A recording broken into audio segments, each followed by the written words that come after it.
कैसे वीडियो बनाती है, लोगों के सामने डांस करती है, वीडियोस बनाती है और अपने परिवार का ध्यान नहीं रखती है, इज्जत को खराब कर रही है। मैं देख रही थी कि मेरी रेसिपीज़ पे उतना अच्छा रिस्पॉन्स आ नहीं रहा था, व्लॉगिंग पे भी नहीं आ रहा था। तो मैं थोड़ी-सी तो डिमोटिवेट हुई थी इस चीज़ से। एक बार मेरी मम्मी का मेरे पास कॉल आया कि तुम लोग ना ये वीडियो बनाना बंद कर दो। इन सब चीज़ों के बीच में एक यूट्यूब ने बहुत ही बड़ा अनाउंसमेंट किया था। यूट्यूब शॉर्ट्स का मोनेटाइजेशन का अनाउंसमेंट मेरे लिए कहीं न कहीं एक उम्मीद की किरण जाग गई थी।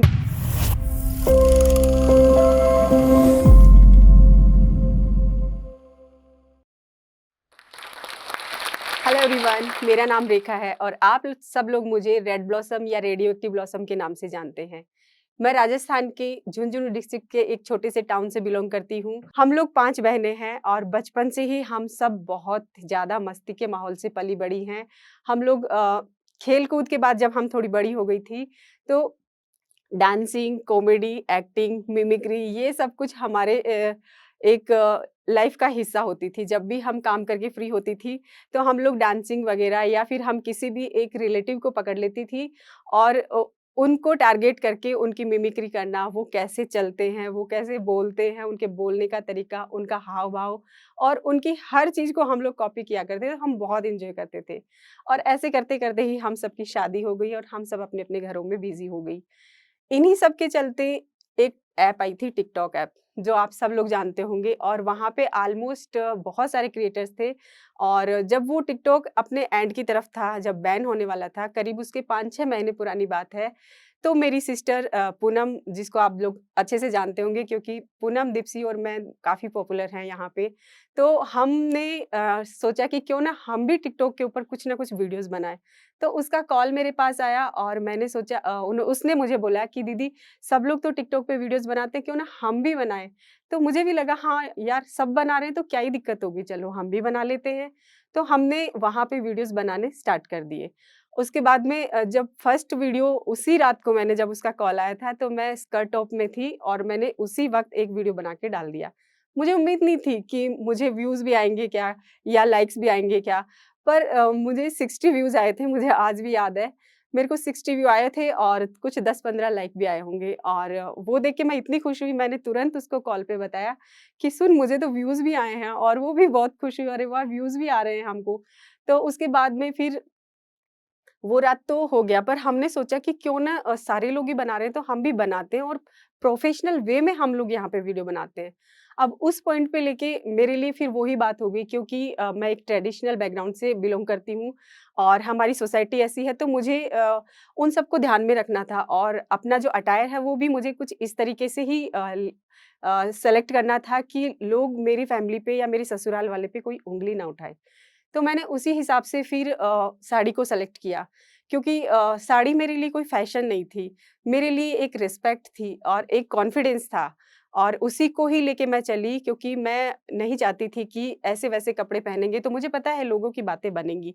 तो मैंने साड़ी को पहना, साड़ी को ओढ़ा और साड़ी से ही अपनी पहचान भी बनाई और फाइनली मैंने प्रूव किया था कि आज मैं साड़ी पहनती हूँ और बहुत मर्यादा में रह के वीडियोज़ भी बनाती हूँ। लोग इस चीज़ को समझने भी लग गए हैं। उसके बाद टिकटॉक बैन हो गया। हम लोगों का 4 या 5 महीने की जर्नी थी, जिसमें हर मंथ अराउंड हमें 1 लाख फॉलोवर तो बढ़ ही रहे थे।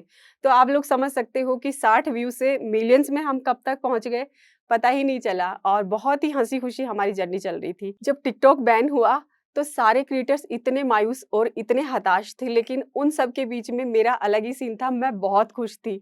आप लोग सोचोगे ये कैसे हो सकता है? मैं खुश कैसे हो सकती हूँ?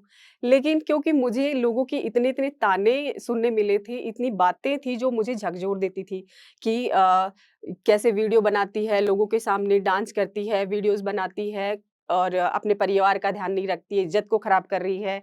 ऐसे-ऐसे कैसे-कैसे कमेंट्स मुझे सुनने को मिलते थे, रात-रात भर मतलब मैं डिप्रेशन में चली जाती थी कि मुझे छोड़ना पड़ेगा शायद।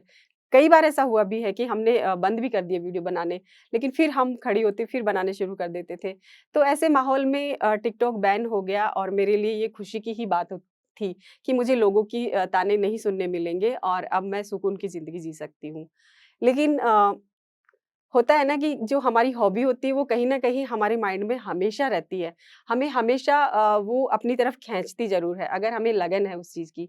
तो मेरे साथ भी यही हो रहा था कि अ, कुछ दिन तो मैं रिलैक्स्ड रही, लेकिन बाद में धीरे-धीरे मुझे वही घर का रूटीन का काम, बच्चों की देखभाल और घर का काम, मतलब इतनी बोरिंग सी लाइफ़ हो गई थी और मुझे कहीं न कहीं लग रहा था कि मैं खुद को खो रही हूँ। मैं अपने लिए जी नहीं रही हूँ। जो भी जी रही हूँ बस घर का काम कर रही हूँ। एक हाउसवाइफ़ हूँ, एक पत्नी हूँ, एक माँ हूँ। बस यही सब कुछ मेरा रूटीन बन चुका था। तो फिर मैं उस वक़्त कई इंडियन ऐप्स और आ चुकी थी और काफ़ी पॉपुलर भी हो रही थी क्रिएटर्स में। तो मैंने सोचा कि मुझे भी वापस अकाउंट बनाना है। लेकिन इस बार मुझे ऐसी जगह तो अकाउंट नहीं बनाना है जहाँ पे सारे लोग हैं या जो पॉपुलर ऐप है, ताकि मैं सुकून से रह सकूँ। तो उस वक़्त मुझे पॉपुलैरिटी का बिल्कुल भी शौक नहीं था। मुझे था कि मैं अपने लिए जिऊँ, मैं अपनी हॉबीज़ को परस्यू करूँ। मुझे लोगों में फ़ेमस होने का बिल्कुल भी क्रेज़ नहीं था।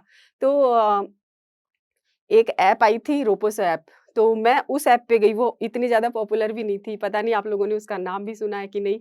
तो उस ऐप पे मैंने अपना अकाउंट बनाया और मैं वीडियोज़ बनाने शुरू कर दिए और बाद में मैं देख रही हूँ कि वो ऐप अर्निंग वाली ऐप थी, उसपे व्यूज़ के पैसे आ रहे थे। मैं बहुत सरप्राइज़ हुई, अरे वाह!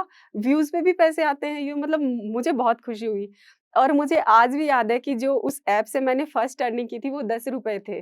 मैंने ₹10 का रिडीम किया था पेटीएम में और मैंने अपनी सिस्टर को भी बताया कि सुन पूनम, देखो यहाँ पे तो पैसे भी आ रहे हैं वीडियोज़ के ऊपर। तो उसको भी एक बार ट्रस्ट नहीं हुआ था कि पहले तुम रिडीम करो, तो मैंने रिडीम किया तो उसको पता है। तो फिर उसने भी वहाँ पे अकाउंट बनाया और ऐसे करके हम तीनों सिस्टर्स, मैं, दीप्ति और पूनम, वहाँ पे वीडियोज़ बनाने लगे और देखते ही देखते उस ऐप पे हमें 15,000 मंथली अर्निंग करने लग गए थे। और कुछ समय के बाद फिर वो ऐप भी बंद हो गई। तो अब अगेन हम वैसे ही हो गए, अगेन हमारी लाइफ में रूटीन वर्क में चले गए थे, बट वो बात होती है ना कि हमारे अंदर जो है वो तो है, वो रहेगा, तो हम उसको ज़िंदा भी रखना चाहते थे। हमने सोचा कि चलो अब हम यूट्यूब पे चलते हैं और यूट्यूब के बाद में हमने इंस्टाग्राम पे भी एट द सेम टाइम दोनों जगह हमने अकाउंट बना लिए और इंस्टाग्राम पे तो शॉर्ट्स वीडियोज़ थे और यूट्यूब के ऊपर उस टाइम पे लॉन्ग वीडियोज़ का फॉर्मेट था। तो हमने वहाँ पे मैंने तो रेसिपी के वीडियोज़ और व्लॉगिंग के वीडियोज़ वहाँ पे अपलोड करने शुरू कर दिए थे। तो मैं देख रही थी कि मेरी रेसिपीज़ पे उतना अच्छा रिस्पॉन्स आ नहीं रहा था, व्लॉगिंग पे भी नहीं आ रहा था। तो मैं थोड़ी-सी तो डिमोटिवेट हुई थी इस चीज़ से कि मैंने तो बहुत सपने लेके यूट्यूब पे आई थी और यहाँ तो मेरी बन नहीं रही है बात। लेकिन इंस्टाग्राम के ऊपर क्या हुआ, मेरे शॉर्ट वीडियोज़ पे व्यूज़ आ रहे थे ठीक-ठाक और उन्हीं दिनों में हम लोग मायके में पाँचों सिस्टर्स इकट्ठी हुई और हम तो मस्ती वाली हैं ही और डांसिंग और कॉमेडी ये सब कुछ हमारा पैशन है।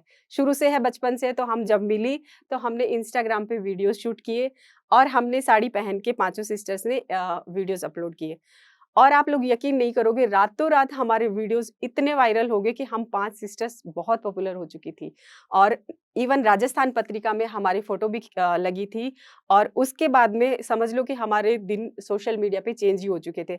इंस्टाग्राम पे मेरे पास बहुत सारे कोलैबोरेशंस और प्रमोशंस, ब्रांड प्रमोशंस सब कुछ आने लग गए थे, सॉन्ग प्रमोशंस के थ्रू और साड़ी, लहंगे, कॉस्मेटिक्स, मतलब काफ़ी चीज़ें हमारे पास आने लगी थी और अब हमारा जो नाम था वो शाइन करने लग गया था।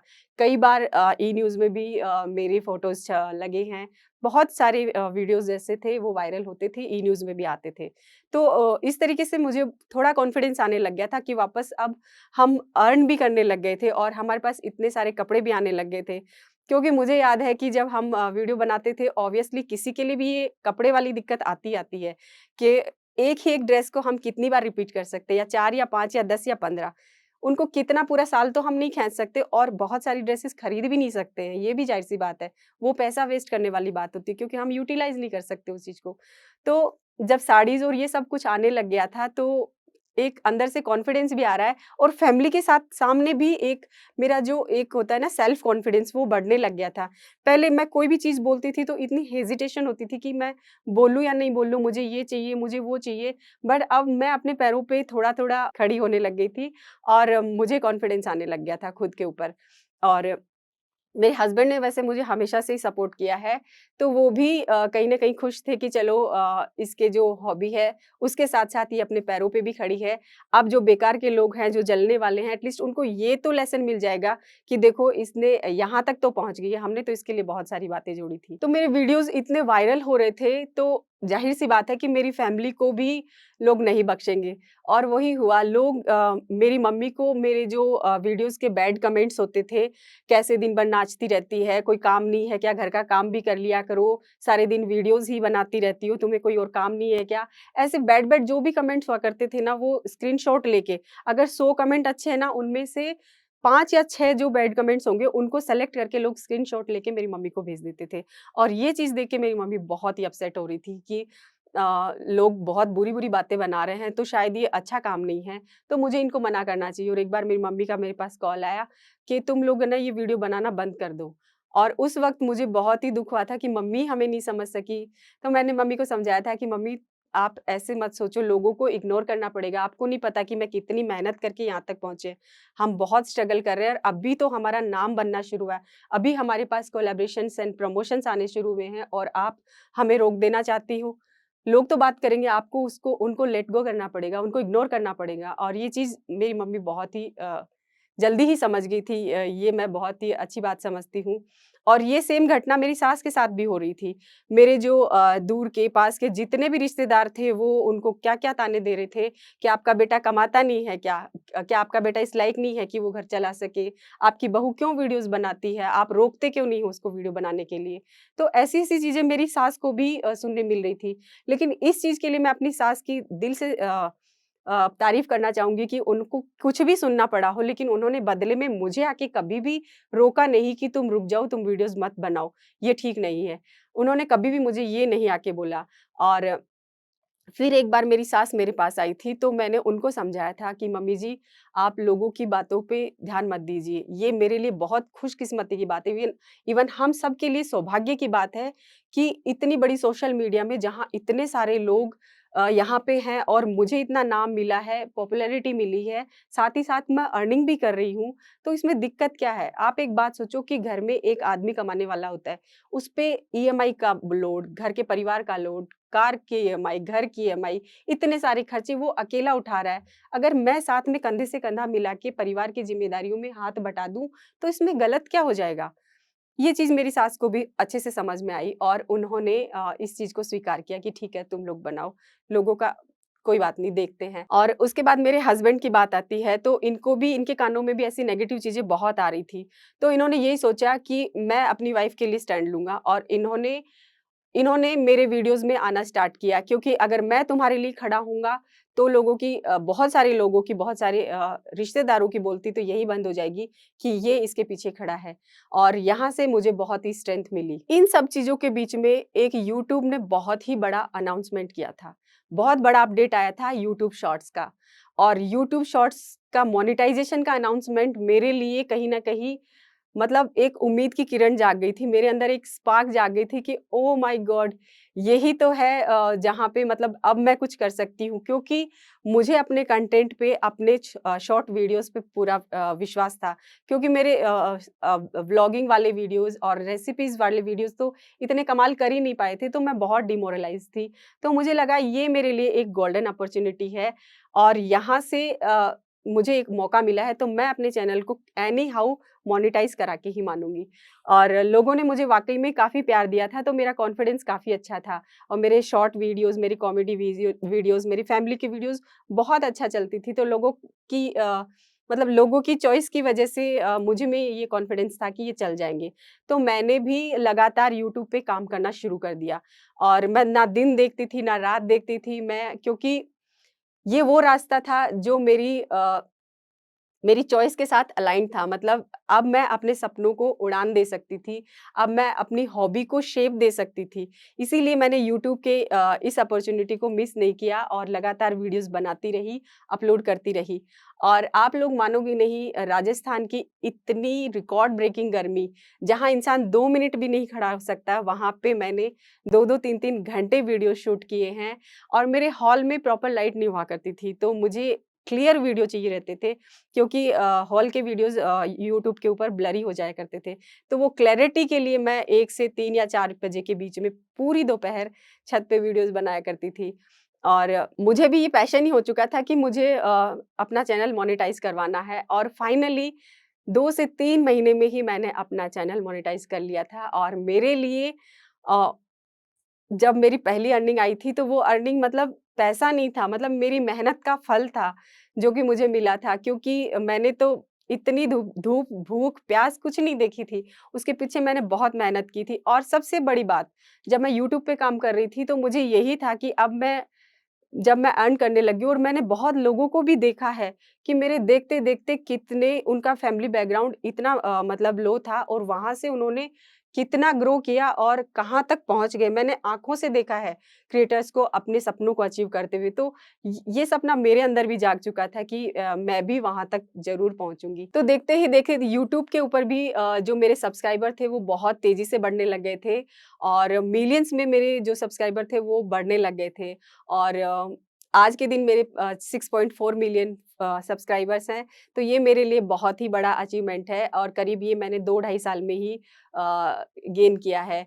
तो ये बहुत बड़ी मेरे लिए विक्ट्री है और मुझे आज भी याद है कि जब मेरी यूट्यूब की पहली पेमेंट आई थी, तो उससे मैंने अपनी सास के लिए और अपनी मम्मी के लिए एक स्मार्टफ़ोन खरीदा था, क्योंकि मैं चाहती थी कि अब उनको भी चेंज होने की ज़रूरत है ताकि वो भी कुछ अच्छा फ़ील कर सकें।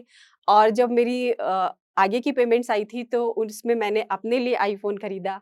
फिर मैंने मेरी एक नेक्स्ट पेमेंट में अपने हस्बैंड के लिए उनकी पसंदीदा बॉबर बाइक खरीदी थी।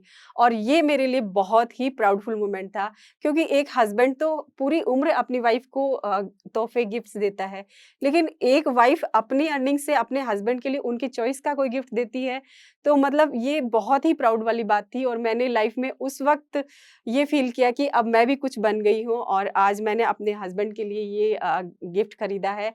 तो मुझे वाक़ई में भी अभी भी मुझे गूज़बम्प्स आ रहे हैं, ये जब बात मैं आपसे शेयर कर रही हूँ। और आज के दिन मैं ये बोल सकती हूँ कि अपने घर के पूरे खर्चे उठाने में मैं सक्षम हूँ और मैं कुछ भी खरीद सकती हूँ। मैं अपने लिए एक घर भी खरीद सकती हूँ, मैं इतना अर्न कर चुकी हूँ। मैं जब अपनी पुरानी जर्नी को याद करती हूँ, तो मुझे याद है कि मैंने ₹10 से अर्निंग शुरू की थी और आज मेरी अर्निंग लाख्स में पहुँच चुकी है।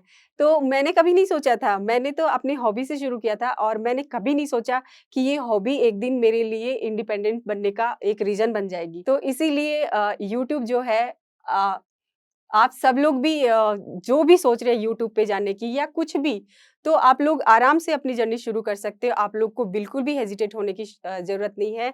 भले आपका जो पहला कदम है वो छोटा हो, लेकिन जो आपकी सोच है, जो आपके सपने हैं, वो कभी भी छोटे नहीं होने चाहिए। क्योंकि अगर मैं इतने छोटे बैकग्राउंड से आकर भी यहाँ तक पहुँच सकती हूँ, तो आप भी पहुँच सकते हो। अंत में जो मैं मैसेज देना चाहती हूँ, वो सभी समाज के लोगों को ये कहना चाहती हूँ कि आप सब लोग अपनी बेटी को पढ़ाएँ, सशक्त बनाएँ और उन्हें आगे बढ़ने के लिए मोटिवेट करें और उन्हें उनके सपनों को जीने में, उनके सपनों को अचीव करने में उनकी हेल्प करें। और आइए हम सब मिलकर एक ऐसा समाज बनाएँ जहाँ हर लड़की सुरक्षित, शिक्षित और सक्षम बने। और मैं जोश टोक को भी बहुत-बहुत धन्यवाद देना चाहती हूँ कि वो उन्होंने मुझे यहाँ पे इनवाइट किया, मेरे अपने दिल की बात आप लोगों तक पहुँचाने के लिए मुझे मौका मिला और यहाँ पे मैंने बहुत सारी सेलिब्रिटीज़ को देखा है आते हुए, अपनी बातें बताते हुए समाज के लोगों को शिक्षित करते हुए, उनको आगे बढ़ने के लिए प्रेरित करते हुए और जोश टोक आप भी ये बहुत अच्छा काम कर रहे हैं। I wish you all the very best. आप ऐसे ही समाज को अवेयर करते रहें, जागरूक करते रहें और औरतों को इस तरीके से आगे बढ़ने के लिए प्रेरित करते रहें। Thank you so much. जय हिंद, जय भारत।